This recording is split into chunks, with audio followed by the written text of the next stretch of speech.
हम लोग आम आदमी पार्टी की तरफ से आज हमारी एक टीम इलेक्शन कमीशन से मिली। हम लोग इलेक्शन कमीशन के आभारी हैं कि उन्होंने शॉर्ट नोटिस पे हमें मिलने का समय दिया। हमने इलेक्शन कमीशन के सामने 3000 पेजेस के सबूत रखे कि किस तरह से भारतीय जनता पार्टी दिल्ली के मौजूदा लोगों के, जो लोग अपने अपने घरों में कई कई सालों से रह रहे हैं, उन लोगों के बहुत बड़े स्तर के ऊपर हजारों की तादाद में वोट कटवाने का षड्यंत्र रच रही है।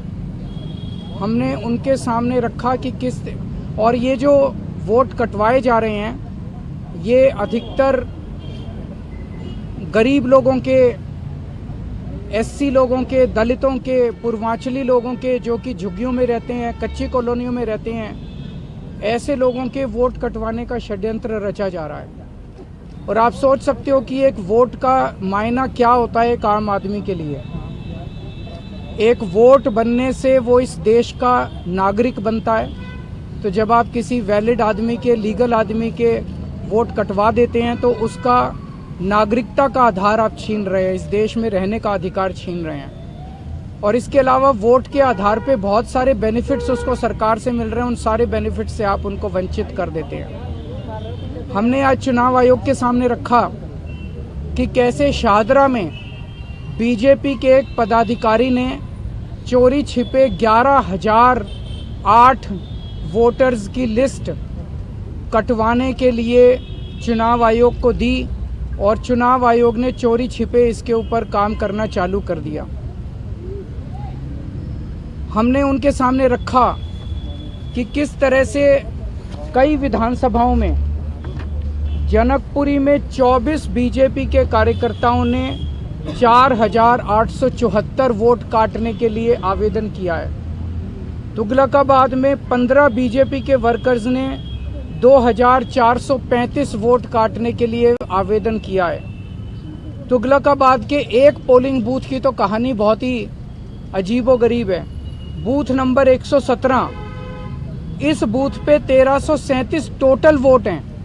उन 1337 में से 554 वोट काटने के लिए 2 लोगों ने अप्लाई किया। 554 वोट, यानी कि एक ही बूथ के 40% वोट काटने के लिए आवेदन किया इन लोगों ने। पालम में 9 बीजेपी के कार्यकर्ताओं ने 1641 वोट काटने का आवेदन किया है। राजौरी गार्डन में 6 बीजेपी के कार्यकर्ताओं ने 571 वोट काटने का आवेदन किया है।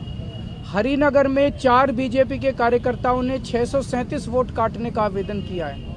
करावल नगर में 2 कार्यकर्ताओं ने 3,260 वोट काटने का आवेदन किया है।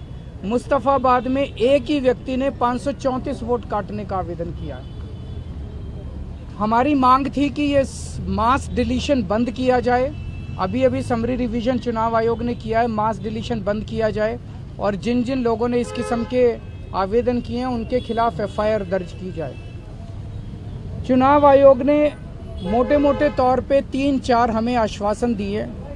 एक तो ये कि कोई मास डिलीशन अब चुनाव के पहले नहीं किया जाएगा। दूसरा ये कि अगर कोई भी डिलीशन किया जाता है तो वो लिस्टों के आधार पर नहीं किया जाएगा। किसी को भी अगर डिलीशन कराना है तो उसे फॉर्म 7 भरना पड़ेगा, उसी के आधार पर डिलीशन होगा। और अगर चुनाव आयोग तय करता है कि कोई डिलीशन होना है तो उस पर पहले फील्ड इंक्वायरी होगी, और फील्ड इंक्वायरी में BLO जो है वो अपने साथ बाकी पार्टियों के पदाधिकारियों को, रिप्रेजेंटेटिव्स को भी साथ लेके जाएंगे। तो सभी पार्टियों के रिप्रेजेंटेटिव्स के साथ फील्ड इंक्वायरी होगी, और उस फील्ड इंक्वायरी के बाद ही किसी का नाम काटा जाएगा। ये बहुत बड़ा आज एश्योरेंस है चुनाव आयोग का। अगर ऐसा होता है तो हमें लगता है कि गलत डिलीशन सारे बंद हो जाएंगे। एक और बात कही गई कि अगर कोई एक आदमी 5 से ज़्यादा डिलीशन के लिए अप्लाई करता है तो उस मामले में SDM को खुद फील्ड इंक्वायरी के लिए जाना पड़ेगा, और उस फील्ड इंक्वायरी में बाकी पार्टियों के लोग भी साथ जाएंगे। हमने जब इंसिस्ट किया तो चुनाव आयोग ने भरोसा दिलाया है कि जिन लोगों ने फर्जी डिलीशन के लिए अप्लाई किया है उनके ऊपर FIR करने के ऊपर चुनाव आयोग विचार करेगा। तो मुझे लगता है कि काफ़ी सकारात्मक मीटिंग रही चुनाव आयोग की।